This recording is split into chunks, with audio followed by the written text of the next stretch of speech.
Hi, Jung-oh. We've now heard from South Korean President Moon Jae-in for the first time since the summit was officially announced, and he's called it a chance to bring peace to the Korean Peninsula, and one that could determine the fate of the Korean people as a nation. Shin Se-min has the details.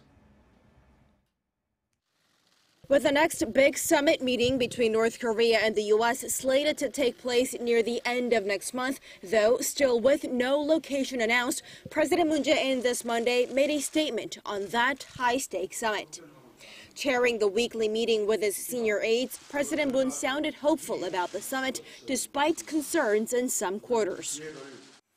그러나 지금 우리가 그 결과를 미리 알지 못하더라도 한 가지 분명한 것은 한반도를 둘러싼 국제정치 상황이 급변하고 있다는 사실입니다. 1953년 정전 이후 65년 만에 처음 찾아온 두 번 다시 없을 기회입니다. 우리는 이 기회를 무조건 살려야 합니다.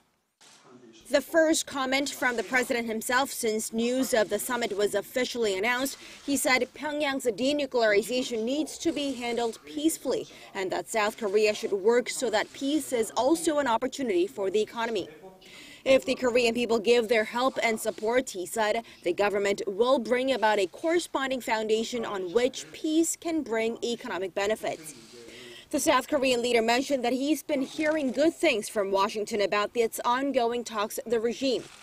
He added that the South Korean people are not mere spectators, but the force that has driven developments on the Korean Peninsula up until this point.